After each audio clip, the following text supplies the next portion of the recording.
Have you watched much of Hooker's fights? I mean, and what do you think about it? I have now. I've been studying now. He's gonna be the guy I'm gonna be facing. So he is the guy in front of me now. So I've been looking at, been watching some of his past fights. The only fight I was in attendance that I seen him fight live was against Alex. That's it. And what are your thoughts about his abilities? He's a great champion. He's here for a reason. He uses his range properly, and he throws his right hands. He's not afraid to come forward either. As long as he is. So he's a very capable fighter. He's a very humble champion. We know that you like to go forward and you're aggressive. He complimented your left hook. He said that he's not backing down and he's going to be there to fight you. So that means it's going to be an action fight. He says, yeah, because I'm not backing down. Do you envision this as him trying to box you, or do you think it's going to be you guys are going to just battle it out? I think through my career, especially in the amateurs, I boxed a lot of guys who were taller than I was, and just that experience of being able to close the distance, and especially in a 3-round fight too, where I didn't want to get outpointed. Allowed me gave me that experience to be able to be very similar to styles with fighters who are long. And if he comes forward to fight, then it's definitely going to be you're definitely going to crash in there, and he's going to make up for a bigger fight.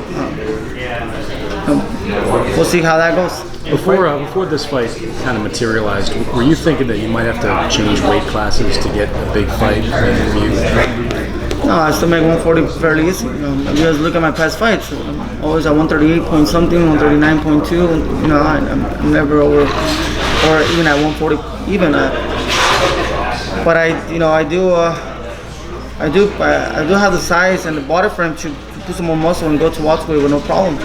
Just when the time is right, I'll definitely make that move to go to welterweight. And I think that's why I'm glad these fights are happening now.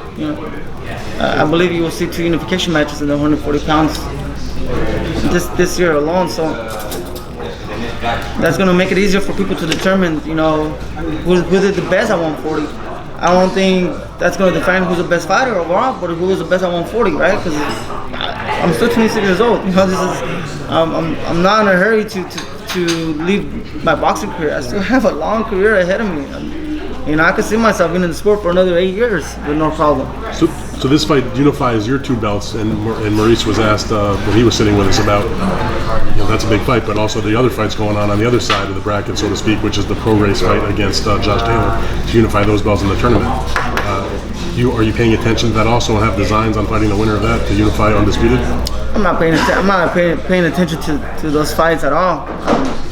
I do know that my job is to go in July 27th and do my best to come out as a unified champion, and then after that, most definitely I'll take the winner. Your fight with Jose Spears didn't go exactly as expected, and you got the win. But do you feel like you have something different to prove now in this fight after that one?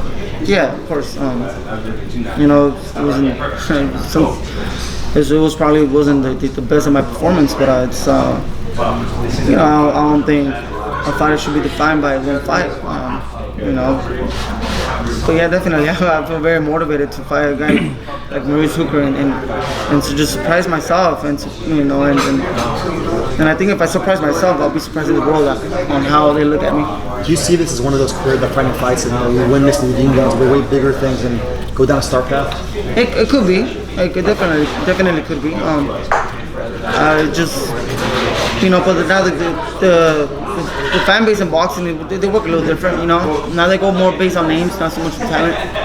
So, it just depends how people look at Maurice Hooker. The fans look at Maurice Hooker as a very well-known fighter and a great champion. Then they're gonna give me the credit. If they just look at him as being a guy from Texas who hasn't really fought in big fights, then I might not get that credit. So it just depends on how fans look at my opponent. Do you feel like your power is going to be able to do damage with him? He did get knocked down against Salcedo. I don't think you've ever been down in your career. Yes. Were you down once? Univision. I don't remember. That's a long time ago. Yeah. But anyway, do you feel like you've got the power to maybe take him out? Alex came close.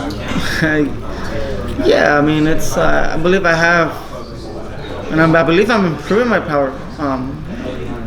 Just the older I get, the more maturity I feel behind my, my body's just getting more matured, and the way when I spar, when I hit the mitts, when I hit the heavy back, I just feel the vibration come back to my body, and I feel like my body's maturing properly. So yeah, my power it keeps getting better, and I believe I have the power to hurt anybody at 140 pounds. He stated that he's not going to respect your power going in, and you're not going to respect his. He's basically going to go attack you. What are your thoughts on that? You think that's just for ploy, or what are your thoughts on him saying that? Good. Yeah, good, because he's obviously respecting the fact that I have power, and he's not going to respect it, but at least he's aware that I have power, and we all believe something, we all visualize something, and then it might change in the fight. I'm ready, man, and I'm excited. I'm working hard. I started working before this fight was even announced, and I had a feeling it was gonna happen. I had a feeling that everything was gonna, get situated properly, and so I started working, and I just, even this morning I worked out. Yesterday I worked out. I mean, I'm in the rope, but I'm working out because I'm so motivated for this fight.